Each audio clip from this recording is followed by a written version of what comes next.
Madame, Monsieur, bienvenue à cette autre émission de Zoom Appalaches. Alors, pour l'émission d'aujourd'hui, j'ai le plaisir d'accueillir Monsieur Raymond Simon. Monsieur Simon qui nous visite à titre de représentant de la mine Granny Lake, responsable des ressources humaines. Monsieur Simon, bienvenue. Merci. Monsieur Simon, on vous a connu à d'autres titres. À micro fermé, on se disait implication de très nombreuses années au niveau du développement économique, implication au niveau des forêts, de la foresterie. Alors, je pense que vous avez un bon bout de chemin. Hein? Oui, ça a toujours été fait avec plaisir et un grand défi à relever dans certains cas, mais que j'ai toujours aimé relever, et surtout la participation des gens, d'échanger avec les gens. Et vous parliez de la forêt. Oui, je suis président de l'agence ici depuis 20 ans bientôt. Et j'ai fait avancer beaucoup le dossier de la régionalisation dans ces secteurs-là, parce que c'est le seul vraiment dossier qui a été décentralisé et remis aux régions, où les gens des régions font que tu l'ajustes selon tes besoins et tu es autonome là-dedans. Ça, c'est vraiment excellent. Et ça a fait avancer beaucoup. Et on espère que les jeunes qui ont pris possession de ces terrains-là puissent continuer à les exploiter, les aménager pour le bien de la société, là. Et c'est très économiquement rentable. Moi, j'allais vous demander, il y en a beaucoup de producteurs forestiers dans notre région? On est, quand on regarde, moi je couvre 5 agences, 5 MRC, c'est-à-dire au niveau de l'agence, on a 5500 propriétaires forestiers engagés qui sont enregistrés. Il y en a plus que ça qui ont des boisés, mais qui produisent. Là, il y en a 5500 là, qui, année après année, qui font des travaux forestiers. C'est des retombées économiques non négligeables.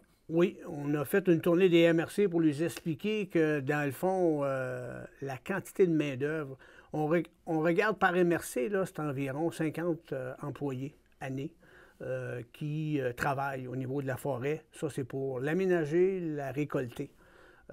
Et non la transformer. Là. Ça, c'est à part ceux qui ont des moulins à scie ou des choses comme ça. Là. Le dossier qui vous amène ici ce matin, c'est pas celui des forêts, c'est celui de Granny Lake oui. Et de la revégétalisation des halles du site minier. Dans un premier temps, Granny Lake, vous pouvez nous expliquer qu'est-ce que c'est que cette entreprise qui est relativement nouvelle? De quoi s'agit-il? OK, Granny Lake, pour plusieurs qui connaissent la région, c'est ce qui a pris la relève de Lab Chrysotile, Opération Black Lake. Pourquoi qu'on a baptisé ça Granny Lake? Bien, on s'est servi d'un dike de granit, d'une masse importante de granit pur à 99,9, parce qu'il paraîtrait qu'on ne peut jamais dire 100%.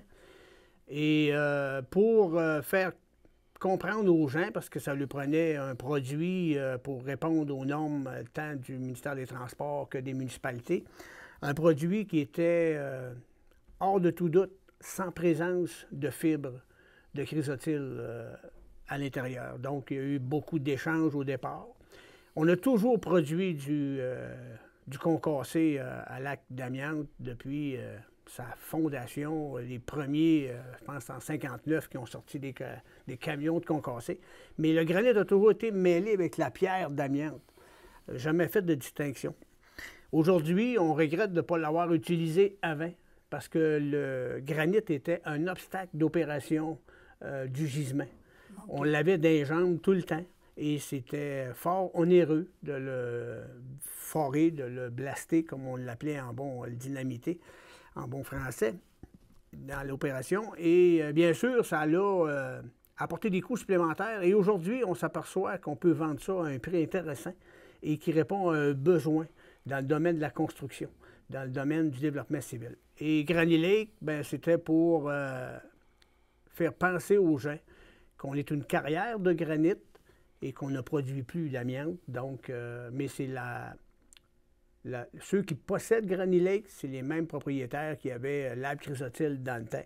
C'est la famille Dupéré qui est derrière tout ça et qui a accepté la démarche de certains membres dont j'étais présent Je fais partie du comité qui a fait qu'on a développé Granny Lake avec Michel Vallée et Karine Lavoie. On est les 3 personnes qui ont convaincu le président qu'on pouvait continuer tout en voulant revitaliser le site, réhabiliter le site. Donc, ça nous permettait d'avoir quelques piastres pour nous aider dans la réhabilitation du site. OK. Et c'est surprenant de retrouver du granit à travers la Serpentine? Oui, c'est assez dur à expliquer même. Les géologues, quand tu regardes la façon dont le sol s'est formé, ça n'a aucun lien d'apparenté avec la Serpentine. Et pourquoi qu'on a un dike qui s'est développé, c'est difficile en géologie à expliquer. Mais il est présent et il est pur à 99,9 %. C'est ce qui est à peu près le plus pur dans la région comme granit. Et c'est ce qui fait que aujourd'hui, on est content d'avoir développé ça. On a vendu à peu près, on arrive tout près du 2 millions de tonnes de granit vendues. Vous allez dire, oui, la route en a pris pas mal, mais aujourd'hui, on a beaucoup de clients privés qui viennent en chercher et qui adorent ce produit-là. Dans l'asphalte, c'est un produit qui est recherché. On est rendu qu'on délivre même jusqu'à Victoriaville, Saint-Georges, du concassé qui sert pour l'asphalte parce que ça prolonge la vie de l'asphalte. OK. Et c'est un gisement là, qui est là pour un bon bout de temps, l'approvisionnement est garanti pour un bon bout de temps? Je vous dirais, il y a une capacité, ça dépend toujours de la quantité qui pourrait se livrer dans une année, mais je vous dirais pour les 25-30 prochaines années, il n'y a pas de problème à avoir du granit là, comme tel, aux consommations actuelles. Ça s'exploite de façon différente de l'amiante? Oui, c'est beaucoup plus difficile à forer.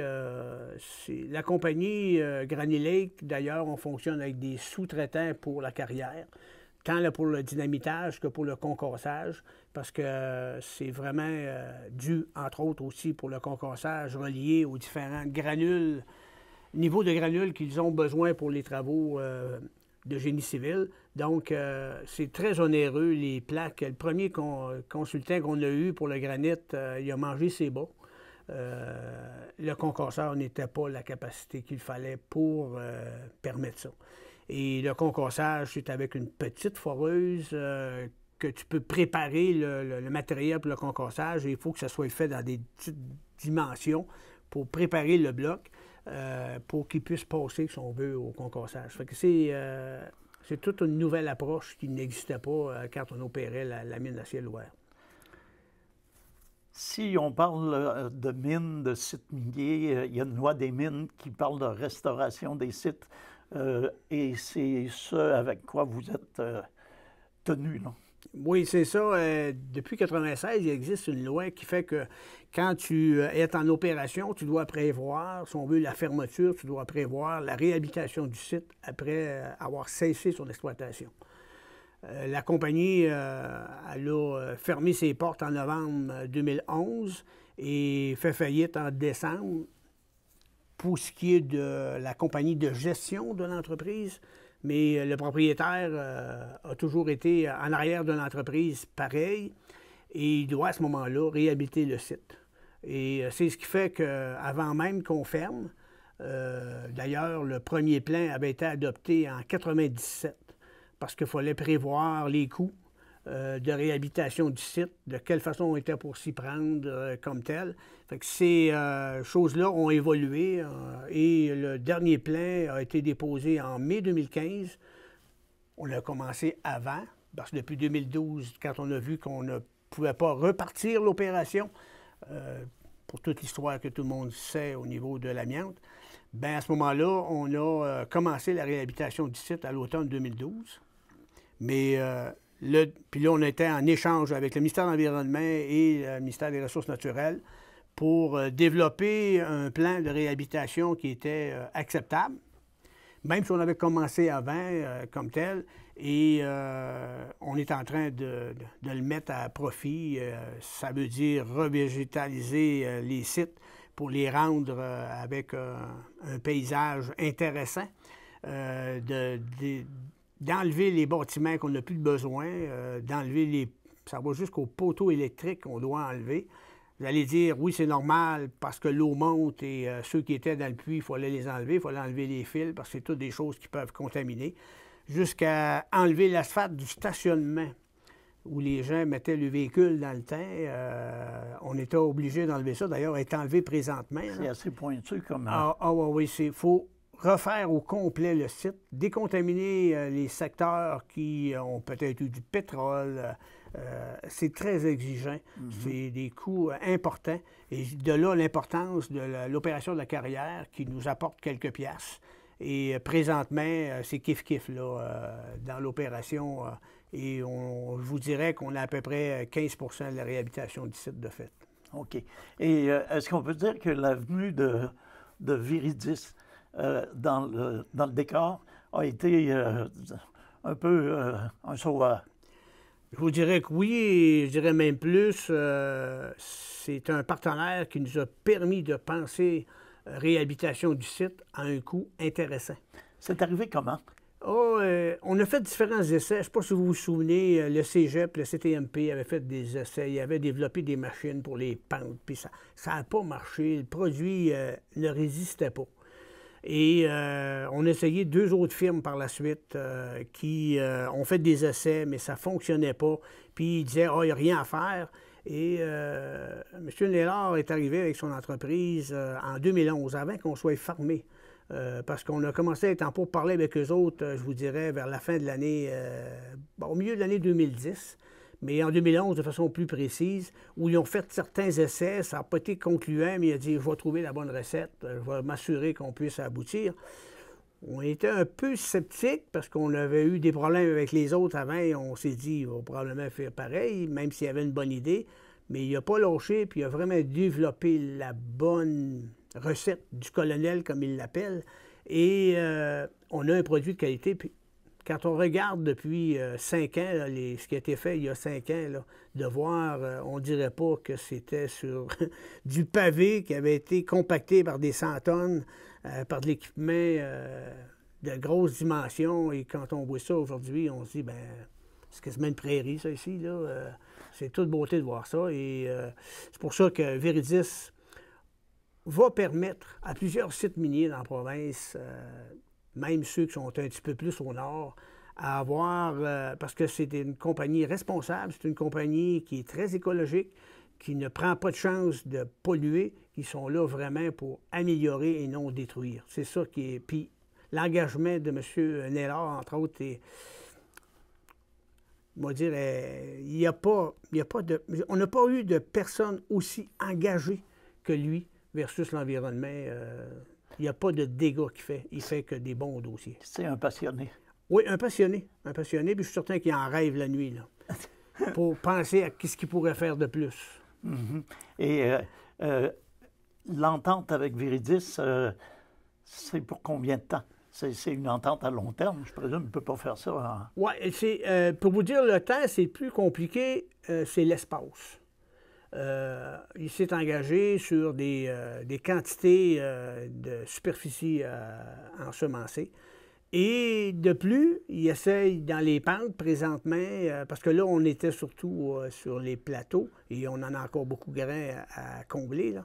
Mais il est en train de développer au niveau des pentes des façons de faire qui vont peut-être nous permettre. Mais ça, c'est des essais-erreurs. C'est avec le temps qu'on va trouver la bonne façon, parce qu'on a des pentes qui sont très abruptes. C'est pas facile. Les pentes de moins de 10 c'est plus facile, mais quand on tombe dans les pentes un peu plus élevées, là, c'est plus difficile. Donc, on travaille là-dessus, mais c'est sûr qu'il va trouver la solution, là. Ça se passe comment, là? Parce que ça se passe été comme hiver, là. Oui, oui. L'été, on le fait directement sur le terrain. L'hiver, les gens qui ont ces produits-là, qui sont des bouts de municipalité ou des bouts qui viennent des pâtes de papier, entre autres, ces gens-là, il faut que ça sorte. Donc, on les accumule, nous autres, l'hiver, sur un site qui est permis par l'environnement pour les accumuler. Et au printemps, quand le terrain devient acceptable, il faut attendre la fonte des neiges de compléter et qu'il y ait une stabilité. Là, on commence à le réétendre. Mais les techniciens et ingénieurs sont présents sur le site pour nous aider. On le fait selon leur méthode. C'est nos employés qui, en grande partie, et quand on ne peut pas parce que la carrière nous oblige à garder nos hommes, bien, il y a un sous-traitant de la région, pour ne pas le nommer, M. Germain Daigle, qui fournit du personnel pour combler ces besoins-là.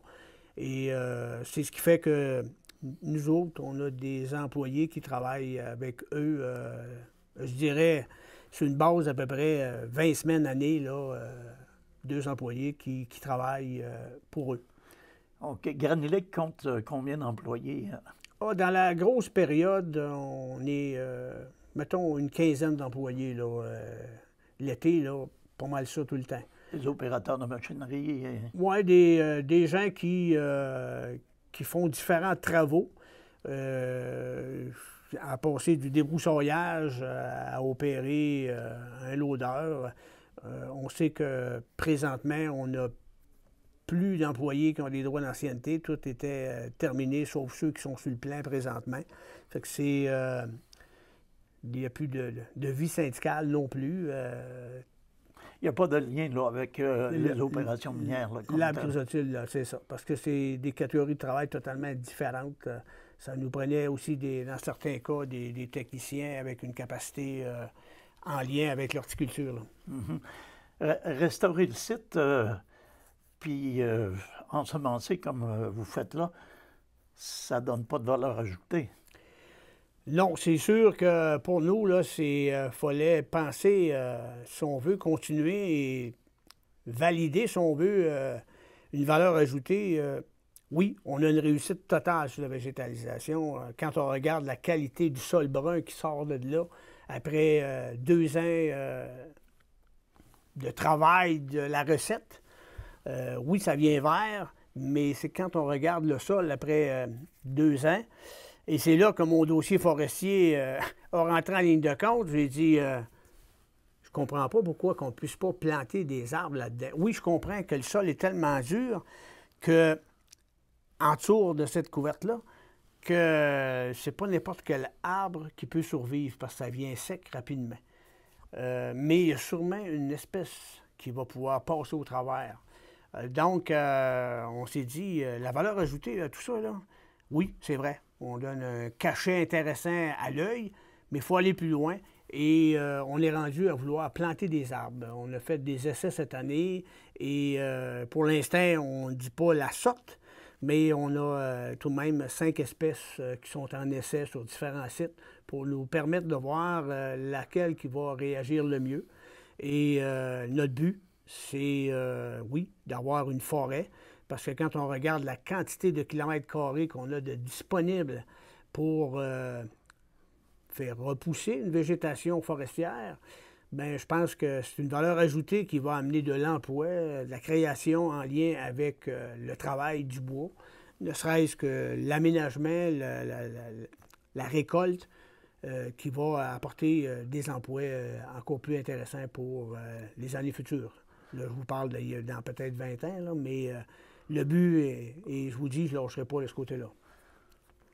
J'entends des gens qui nous écoutent et qui disent qu'ils vont toujours bien pas planter des arbres dans les dompes. Vous allez utiliser quelle partie du site minier? Dans un premier temps, là, c'est les plateaux. Et parce que c'est là-dessus qu'on a débuté depuis 5-6 ans à revégétaliser. Donc, il y a déjà une bonne couche d'espace qui est disponible, qui va jusqu'à 6-8 pouces pour ceux qui ont 5 ans, parce que veut pas, à chaque année, la végétation meurt, ça augmente la partie organique, et c'est ce qui fait que sur les plateaux, on en a pour environ 18 km². C'est énorme la quantité de plants qu'on peut implanter là-dessus. C'est sûr que ça ne sera pas fait tous la même année, mais on a encore quelques années d'essai pour s'assurer de la croissance et de la réussite de survie des plants. Donc, oui, ça va être sur les plateaux en partant, mais notre intention, c'est d'en mettre aussi dans les pentes. Aussi? Oui. Ça va être tout un défi? Oui, c'est un défi, mais quand on regarde, pour ceux qui ont déjà été en Suisse ou dans ces pays-là, en France, avec les Alpes, ils réussissent à faire pousser des pins après des montagnes que tu as de la misère à marcher, à force que, puis c'est sur le roc, puis ça pousse. Pourquoi qu'on ne réussirait pas sur des haldes à faire pousser des arbres dans les pentes avec une revégétalisation un peu plus importante, parce que ça va prendre plus d'ancrage pour l'arbre, mais il y a des espèces qui réussissent. Donc, on se dit, oui, c'est possible. Et présentement, on travaille avec l'Université du Québec à Ottawa qui se spécialise dans différentes espèces. Et ça fait partie d'une chaire d'études pour nous permettre d'avoir des coûts plus faciles à absorber dans l'essai qu'on fait. Là, vous parlez d'études, vous parlez disons, de projets. Concrètement, ça va se réaliser quand? Les premiers arbres qui vont commencer à pousser. Hein? Bien, présentement, il y en a déjà dessus le terrain de différentes espèces. Au printemps, on va voir le niveau de réussite. On va augmenter dans les espèces qui ont mieux passé au travers. Et on veut même augmenter beaucoup. Là, on parle de 800 à 1000 plants là, qui vont être mis en sol, parce que pour qu'on puisse établir une certaine corrélation de réussite ou de survie, ça prend plus que 50 plants. Là. Parce que présentement, c'est à peu près ça qu'on a là, développé. En tout, peut-être 150 plants là, qui ont été plantés. On est sûr que le peuplier hybride devrait passer au travers. Pas mal sûr. Les autres, un peu moins sûr. Donc, à partir du moment où on a une certaine réussite dans une espèce, oui, il va y avoir une augmentation importante parce qu'on a beaucoup de terrain qui est prêt à les accueillir présentement. Puis on continue la végétalisation. Le pourquoi que ça ne va pas plus vite dans la végétalisation, bien, faut que les produits qui servent à faire la recette soient disponibles. Okay. C'est selon la capacité des pâtes et papiers, aussi la capacité des municipalités, parce qu'on n'est pas la seule compagnie qui utilise ça. Véridis, ils ne sont pas les seuls, mais c'est celle qui a le plus de réussite sur le terrain. Là. OK. Alors, c'est un beau projet qui va être générateur d'emplois.